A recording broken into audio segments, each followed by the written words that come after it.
Engine number ও chassis number পরিবর্তন করত CNG, আর তাদের হাতের স্পর্শে চুরি করা সিএনজি কয়েকদিনের মধ্যে হয়ে যেত নতুন সিএনজি। আর এসব সিএনজি সড়কেও চলতো বুক ফুলিয়ে। অন্যদিকে বেচারা সিএনজির মালিক থানায় হারানো জিডি করেও আর কখনোই ফিরে পেতেন না এসব সিএনজি। এভাবেই তাদের চুরি করা অবৈধ সিএনজি হয়ে যেত বৈধ। তবে এবার আর শেষ রক্ষা হলো না।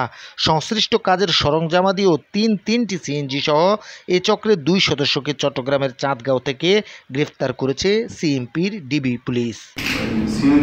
সিএনজি গাড়িগুলো বিভিন্ন জায়গা থেকে চুরি করে এনে একটা চক্র, তারা নাম্বার প্লেটগুলো চেঞ্জ করে দেয়, তাদের প্রযুক্তি চেঞ্জ করে তারা অন্যভাবে বিক্রি করে, প্রাইভেট বায়ারদের কাছে বিক্রি করে, অথবা ভাড়ায় চালায়।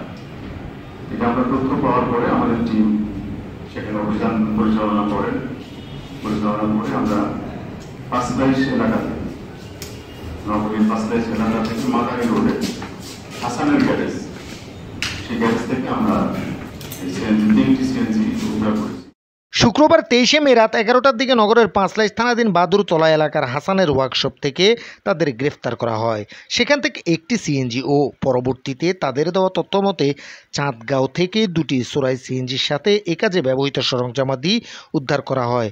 আজ বিকেলে সিএমপির দামপাড়া পুলিশ লাইন্সের পুলিশ কমিশনার কার্যালয়ে আয়োজিত এক সংবাদ সম্মেলনে এসব তথ্য নিশ্চিত করেন নগর গোয়েন্দা পুলিশ উত্তর দক্ষিণের ডিসি হাবিবুর রহমান। তাদের কাছ থেকে আমরা নাম্বার প্লেট পরিবর্তন করার জন্য কিছু পাঞ্চ মেশিন, পাঞ্চ লেটার্স, এগুলো আমরা পেয়েছি, সেগুলো আমরা জব্দ করেছি। আপনারা চাইলে ছবি নিতে পারবেন। আমরা তাদেরকে এখন আইনি প্রক্রিয়ার মাধ্যমে তাদেরকে আদালতে প্রেরণ করব। আর এটার যে অবশিষ্ট অংশ যেটা রয়ে গেছে এখন, সেটা আমরা খুঁজে বের করার জন্য বা সেই অপরাধীদের গ্রেফতার করার জন্য অভিযান অব্যাহত রেখেছে।